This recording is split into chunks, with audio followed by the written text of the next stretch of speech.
بسم الله الرحمن الرحيم الحمد لله رب العالمين والصلاة والسلام على خير خلقه وأفضل بريته سيدنا ومولانا أبي القاسم محمد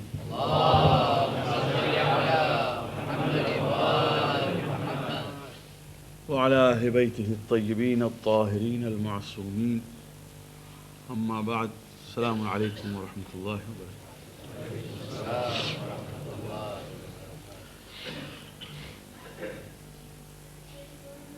One of those who will not fast during the month of Ramadan is a person who is a traveler.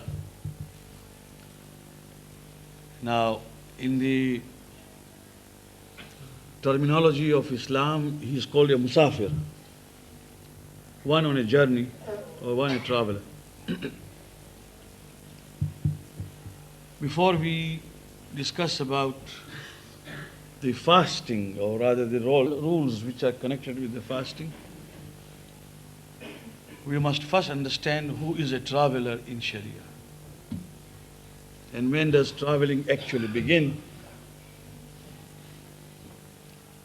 For those who are in their hometowns, that means in Watan, where they live and they reside, if they have decided to travel, say tomorrow, according to Sharia, traveling does not begin from home. That means you have decided that you are traveling tomorrow, but it does not mean that as you leave your house, you are a traveler. It does not mean that. You become a traveler when you have left the city. Whether it is a small town or village or a big city, once you are out of the boundaries of the city, and thereafter if you have crossed 14 miles one way, as you can return 20 or 28 miles one stretch, then you are a traveler, otherwise you are not a traveler. That means, suppose in the month of Ramadan, I have decided to travel tomorrow to Peterborough or Birmingham or abroad. I am not allowed to break fast before I have reached that boundary where I left the city and further on. It's not that because I am a traveler, therefore I have a good cup of tea in the morning at home. You are not a traveler then, even if you have decided to travel. In your hometown, you are a traveler after you have left the bounds, which is called Hadde Tarakhus. In olden days, the boundaries were determined in different way. In olden days, because the Muslim countries or Muslim towns, Muslim villages, fiqh written in those days, of course, were such that gave such signs like when you cease to hear the voice of adhan. I mean, this applies to a Muslim city or Muslim town. Or when you cease to look or see around and find houses of the city.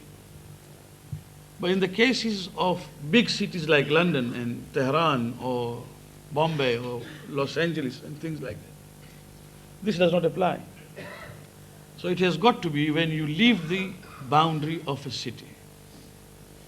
Maybe roughly, if you take London as an example, when you leave the city and enter into motorways,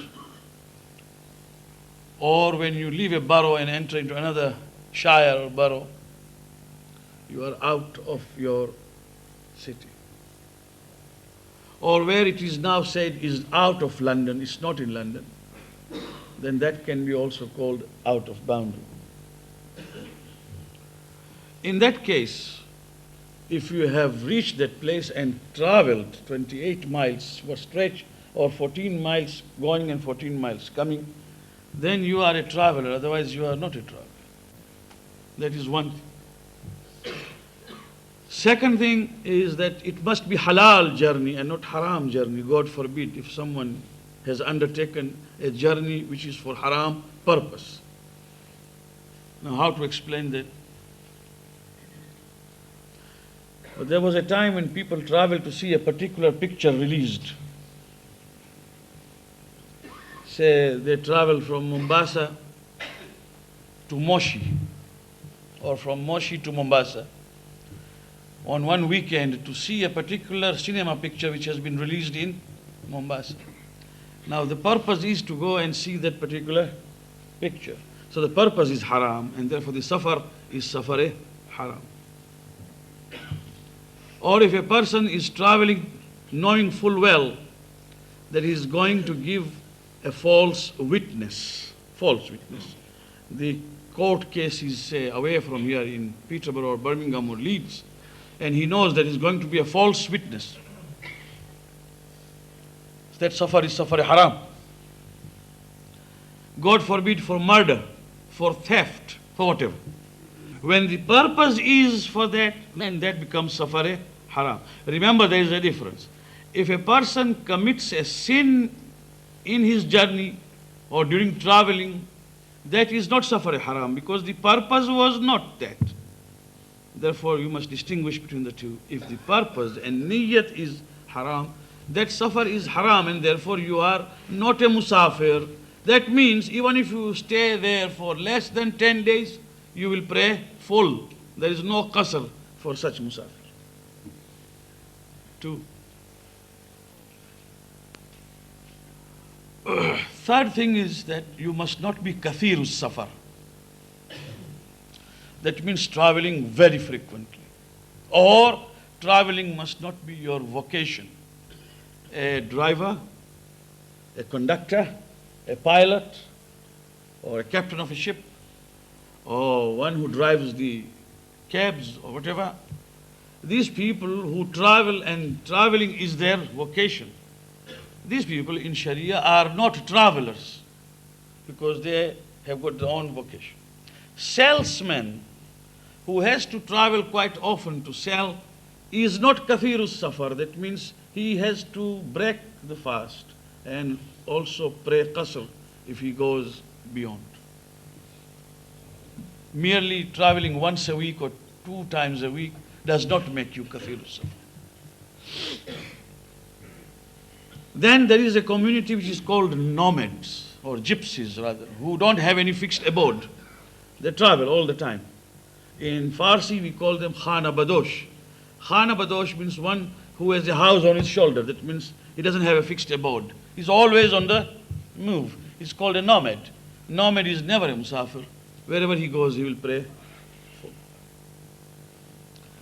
After having known this, then now we are told that if you are a musafir in the eyes of Sharia, in the month of Ramadan, and wherever you go to, you don't want to stay there for 10 days or more, you will not fast there. The criterion is where you pray qasr, you don't fast. Where you pray tamam, and they will complete, you fast. Now, more of it, inshallah, we will carry it for tomorrow. Tonight is Thursday night, Laylatul Jum'ah, the first Laylatul Jum'ah of Ramadanul Mubarak.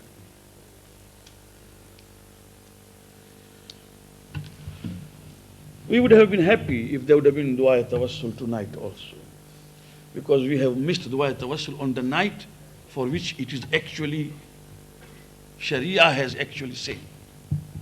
But we fight for time.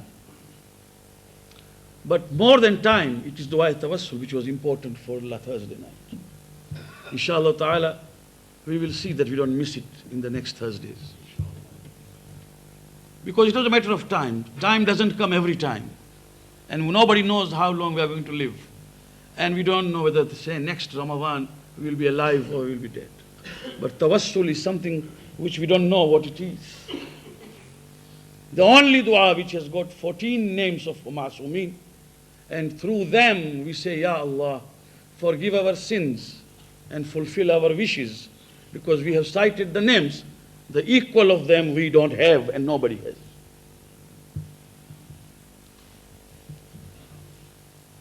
But I want to say only a few words tonight. In, of course, in the context that we have been discussing for the last several nights, and we shall be discussing in the nights to come. Many friends have asked as to, Mullah Sahib, shall we say that your subject in this Ramadan is akhlaqiyat, that means ethics and morals? I said no. Is it ibadat and acts of worship? No. It is irfan. That means knowing Allah first, applying His teachings in our lives, and then praying. That is the meaning of it. Otherwise, we will not be where we should be. Tonight, I would like to first emphasize on certain mustahab acts, sunnat, which we think is not obligatory, but which will draw us nearer to Allah subhanahu wa ta'ala. In the month of Ramadan, the Prophet sallallahu alayhi wa sallam said, when you sit for iftar, remember the people who have no food. They may not be having even enough for iftar of their family. Remember them. And thank Allah for whatever you have in abundance. More than one plate of food, several dishes that we have on our table. And he said, give away even one date, one khurma, one khajur, so that it may protect you from Jahannam on the day of judgment. It will stand as a curtain and say, Ya Allah, this was given in the name of Allah to a hungry mouth. One of the companions stood up and said, Ya Rasulullah, I am so poor that I don't even have khurma. That means I don't have even a date. Now how can I have this thawab on the day of judgment? The Prophet said, give somebody water to drink. It may not be your own house, water from your own household. It may be from a public well. But take that water and give someone who has fasted. Tell him that do iftar on my behalf with this glass of water. And that glass of water will save you on the day of judgment. It will rise to say, Ya Allah, this one given away to one who has fasted. And of course, to invite people for iftar at home is sunnah, mu'akkada. Mu'akkada means it has been emphasized, especially those who are poor. But all mu'mineen, to invite mu'mineen for iftar is a sunnah mu'akkada. That means you invite them home and offer iftar. Iftar. That means breaking the fast. Not a dinner after breaking the fast. That is something else. Breaks the fast with you. Or if it is in the mosque, inshallah, like the way we have on Saturday, Sunday, to bring something from home with the niyyah that this will be distributed among mu'mineen, mu'minat, and they will eat, whether it is only few items. But whoever will eat will be your guest. And Allah subhanahu wa ta'ala will grant us the tawfiq and thawab, inshallah. That is one. Second thing is this, that people in the world at the moment are deprived of even what we are eating at the moment in this Ramadan. In Najaf, Karbala and Kadhumain, the latest report is that the families have come out to sell off their children to get money to eat. This is in Najaf and Karbala, where we go for ziyarat of Sayyid al-Shuhada under this regime that is at the moment ruling. $1 is equal to 200 dinar, sometimes 300 dinar. And a kilo of meat is 200 dinar. Now, if we send 1 pound, 1 pound only per person, if it reaches Karbala, Najaf and Kadhumain, mu'mineen there who are starving, and they are fasting also, and they cannot even feed their own children, will thank you and will pray for you in Karbala, in Najaf and in Kadhumain. This is an appeal I have made for those who may think, I just don't say. We have already sent the money. We didn't wait because we could not wait. It was an emergency. But what we have sent is not more. This is the position of Iraq. From Iran, the muhajireen who have come from the marshland, the refugees, to Iran. At the moment, there are cases where there is one shirt among three brothers. One will wear, the two will remain indoors in the khayma. They can't come out because there isn't a shirt to wear. If anybody else wants to come out of the house, this must be washed so that he wears. This is the position. When I received a telephone call last night from Iran, at times I think and say, Ya Allah, is it halal and jaiz for me to eat at all while there may be a young boy in Najaf and Karbala crying and saying, Mother, I want milk, and there is no milk there. There is milk, there is no money for it. And my sons, my grandsons, my children, all of them eat while there is some mouth there which is crying for food, a morsel of food. So please give. Give a pound only. But give so that Allah subhanahu wa ta'ala may accept it. And it is not for Iraq that I am making an appeal. If I make an appeal, it is from all over the world. We have tried to do as much as we can, but sky is the limit. But when it comes to Najaf and Karbala and Kadhimain, I wish that one man from Karbala and Najaf will go there to Abu Abdullah al-Hussein or to Imam Ali alayhi salam and say, or to Imam Musa ibn Ja'far, Imam Muhammad Taqi, and say, Salamullah alayhim ajma'een, that Imam, Mawla, somebody sent something for my children. I pray for him. That is enough for us. And I'm not asking for much.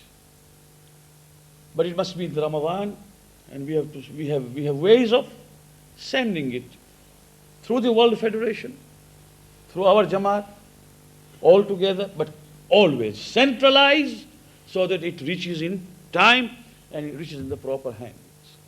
This is my appeal. Second thing is, remember your marhumeen. Tonight, remember your marhumeen. Those who have father, mother, wife, husband, children, remember. Not only with Fatiha, reading Surah Al-Hamd only. The Prophet said, remember them in the month of Ramadan with Quran Majid. Read and make one Quran Majid khatam, complete, from beginning till end, with the niyat of your father and mother. That Thawab will go to my parents, my grandparents, or Jami' mu'mineen, for all mu'mineen, wherever they are buried, marhum. If you cannot read, because you are slow at reading, or you don't have a practice of reading, or you don't know how to read Quran Majid, give someone niyabat to read on your behalf, with the niyat of, say, your parents, grandparents, or anyone. There are many ulama, there are many mu'mineen who have undertaken such jobs, who read Quran with you have got to give the names of marhumeen, and they will read. And you know, all of us, we had this in Zanzibar, in Mombasa, all we used to give. And they don't ask for any particular fees to say that you must pay me this much. We pay this only as a mode of assistance. He reads Quran for our marhum. Send this. 2. Third is sadaqat. As I said, when you give, say, for Karbala, Najaf and Kadhimain, give for anyone in India or Pakistan who is poor, make a niyyah that this is on behalf of my marhum, whoever. And it will, inshallah ta'ala, reach. If we want our ni'mah to be sustained. If possible, the Prophet said, visit the graves of your marhum. If not possible, from distance. If possible, visit the graves. For the marhumeen who see their relatives, their sons and grandsons, having come at the graveside, when the malaika come there and say, so and so has come, your son has come, he or she in the grave takes pride and says, Alhamdulillah, that God gave me a dhurriyah, God gave me a descendant which remembers me. This is what it is. To visit. Read Quran for them. Don't forget them. For there is nothing more than this that we need. We will go tomorrow. And we will go empty-handed. What will follow us in the graves is what our children and our friends will remember. And it does not divide the way we divide. People think that one Quran for all, then people will get pieces only. It's not like that. Allah subhanahu wa ta'ala does not divide the treasure like this. One majlis for several marhumin does not mean that the thawab is divided. Every marhum gets the full thawab. Remember. And tonight till tomorrow evening, that means from Thursday night, especially in the month of Ramadan, till Asr of Jum'ah, that means evening, the best amal is salawat, Allahumma salli ala Muhammadin wa ali Muhammad. As many times as you can. Before going to sleep, one tasbih. Everyone knows it by heart. There isn't anything to remember. But just one tasbih, 100 times salawat, Thursday night till tomorrow evening. This is the best amal that the Prophet said on the day of judgment. Allahu Akbar. When a mu'min will come and I will be there standing, and the mu'min will find that there isn't anything that can save him from hell, Jahannam. I will say, Ya Allah, he is the one who used to say, Allahumma salli ala Muhammadin wa ali Muhammad. I am the one who is his shafi', that means I intercede and I pray for him that he be forgiven. Now what more do we want? Salawat tonight till tomorrow evening. This will help us refrain from talking unnecessarily. Whenever you are free, salawat, you don't need even tasbih. You can just go on repeating. And tomorrow, Salatul Jum'ah. Unfortunately, the attendance in Salatul Jum'ah is now dwindling. We used to have quite a good crowd, now it is dwindling. Partly our mukhi is to blame. You know why? Because after Namaz Jummah he used to give some sandwiches, then he stopped. Now when he stopped, everything stops. Either we don't give them sandwiches at all, so that people come for salat, whether there is sandwich or not. But if you give sandwiches and then you stop, then people look for dinner somewhere else. No. Actually, whether then in the month of Ramadan I can promise you there will be no sandwich. But at the same time, we have got to be there in the Agha Sistani says that Namaz Jum'ah is now wajib takhiri. If you pray Jum'ah, there is no need for praying Dhuhr. After that you will pray Asr. Although he does not say like Ayatullah Al-Khoy did, that we definitely, obligatorily should attend. It's not wajib to attend. Agha Khoy used to say it was wajib to attend. But actually the fadail and the fadila of Jum'ah, and especially in the month of Ramadan, so let us inshallah tomorrow all of us make it a point as much as we can to join Namaz Jum'ah. This is the month of Ramadan. This is the way how we gradually go closer to Allah subhanahu wa ta'ala.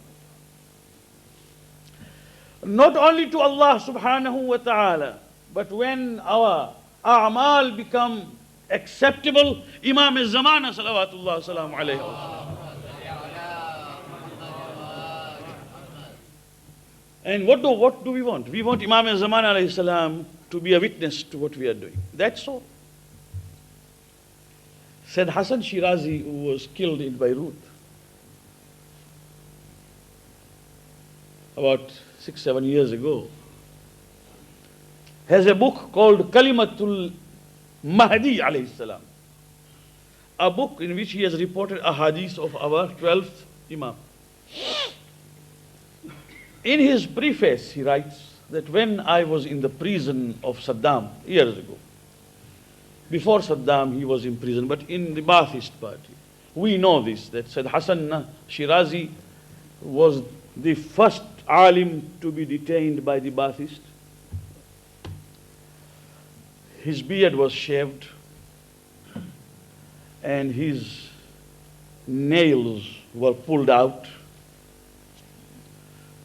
His mother was allowed to come once and see him, and when she came, she did not recognize that it was her son. That is the way how he was tortured. And it was in the days of Ayatullah al-Hakim. Well, Ayatollah al-Hakim tried his level best. Finally, Sayyid Hassan was released after so much of torture. But after release, he wasn't even able to move. He had to go under medication and so many things. He writes that when I was being constantly tortured, one day I said, Ya Imam-e-Zaman, if I am released from this prison, I will write a book which will contain the ahadith reported from you. Very important. Because people are doubting whether Imam Zaman al-Islam is there or not. Some say he was not even born. While we have wealth and treasure of ahadith. Two ways. One is by the word of mouth, and one is written by Imam Zaman, which is called Tawqir. I will collect it in one volume and publish it. He says, quite evidently, Imam alayhi salam heard me. And within a short time, from then on, I was released. When I was released, after my medication and everything, when I was cured, with the so much of work around me, I forgot. I forgot. He writes himself that I forgot. When the amali has been accepted, Imam alayhi salam does not forget. He said, I went into the haram one day, one old man who I don't know came and said, Salamun alaykum Sayyid Hassan, we are waiting for your promise to be fulfilled. He said, I was shaken. I immediately remembered, but this man, I don't know him, he does not know me, no one knows my niyyah. I came home and I started working on that book and compiling it. And then I left it half done. This is the problem with all the authors. And after some time, he said, I went to Samarra. May inshallah Allah subhanahu wa ta'ala give us opportunity of visiting those holy places again and again, inshallah.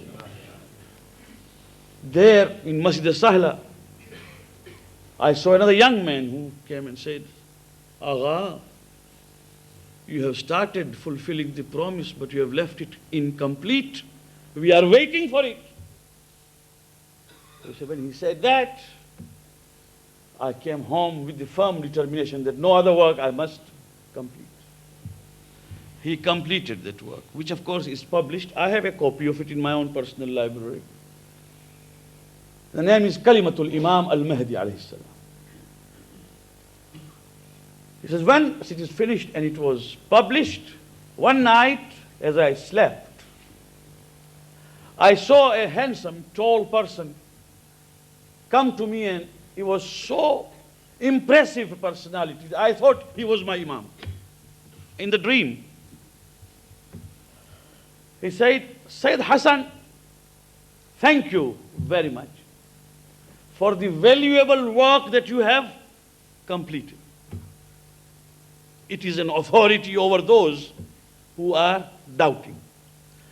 So I thought he was my Imam, so I tried to extend my hand to be able to kiss his hand. He kissed my hand. When he kissed my hand, I knew that this must not be my Imam, because Imam does not kiss my hand. I have to kiss his. So I told him, who are you? He said, I am just a slave of Waliullah on earth. I am just a slave. I am just a messenger. I have come to thank you on the Master's behalf, for the amal has been seen and accepted. And when the amal has been accepted, Imam is the witness, my friend. When Dua Kumail is accepted, Imam is the witness. When Ziyarat-e-Waris is accepted, Imam al-Islam is witness. And it happens sometimes that we get the good tidings and good news, basharat, that this you have done, Allah has accepted it. Well, this is the meaning of Muharram and Ramadan and Eid. Everything that we do, this is the meaning, and that is the reason why we have pursued this line in the month of Ramadan, that whatever we do, Laylatul Qadr is coming, Jum'ah, Shab-e Jum'ah is tonight. Days of Ramadan are equally all of the same virtue and excellence. May Allah grant us tawfiq to do best in these days, inshaAllah. Assalamu alaikum.